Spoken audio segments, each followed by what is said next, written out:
आदरणीय श्रोता तथा दर्शक महानुभाव नमस्कार। म सुजन ढकाल। साहित्य सम्बन्धी विशेष कुराको जानकारी दिने च्यानल अन्तिम प्रयास युट्युब च्यानलमा तपाईहरुलाई धेरै धेरै स्वागत छ। आज म खरायो र सिंहको नयाँ कथा लिएर यहाँहरु समक्ष उपस्थित भइसकेको छु। कृपया भिडियोलाई अन्त्यसम्म हेरिदिनु होला। आउनुहोस् कथा सुरु गरौँ। एउटा जङ्गलमा खरायो र सिंह बस्थे। आफू सिंहको आहार बन्ने पालो आएको हुँदा खरायो जानी सिंहको गुफामा ढिला गरेर पुग्यो। खरायो ढिला पुगेको देखेर सिंहले रिसले कराएर भन्यो, "ए फुच्चे खरायो, किन यति ढिला गरिस्?" खरायोले पुरानो जुक्ति सोच्यो र भन्यो, "महाराज, आज मैले वनमा अर्को सिंह भेटेँ।"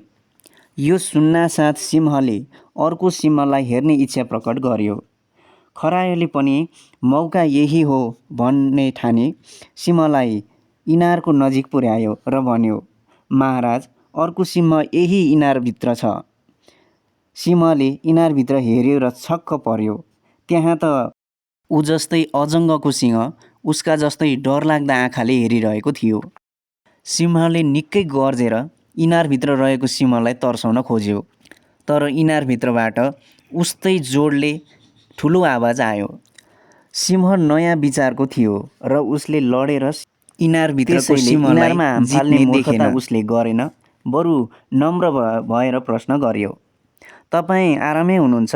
इनारबाट पनि त्यही प्रश्न दोहोरियो। त्यसपछि सिंहले भन्यो, "एउटा खरायो फेला पारेको छु, भाँडी-चुँडी खाऊ कि भनेर।" मूर्ख सिंह इनारमा हाम फाल्यो भने आफ्नो बुद्धिमत्ता देखाउन पाइन्छ भन्ने लोभमा परेको खरायो त्यो संवाद सुनेर निकै अलमल्लमा पर्यो, किनभने सिंहले त्यस्तो कुरा गर्ला भनेर सोचेकै थिएन। त्यसै बेला सिंहले खरायोलाई झम्ट्यो र त्यसको मासु खाँदै हड्डी जति इनारको सिंहलाई फालिदिन थाल्यो। यसरी नयाँ जाल रच्न सिपालु सिंहले पुरानो विचार लिएर हिँड्ने खरायोलाई चकित पारिदियो। आदरणीय दर्शक महानुभाव, यो त थियो सिंह र खरायोको कथा भाग 2। तपाईहरुलाई यो कथा कस्तो लाग्यो? कृपया सल्लाह सुझाव प्रतिक्रिया दिन नबिर्सनुहोला। च्यानल सब्स्क्राइब गर्नुभएको छैन भने सब्स्क्राइब गर्नुहोला र मन परेको छ भने आफ्नो साथीभाइहरुलाई पनि शेयर गरिदिनुहोला। अर्को भिडियोमा फेरि भेट्नेछौँ। हवस् त, नमस्कार, धन्यवाद।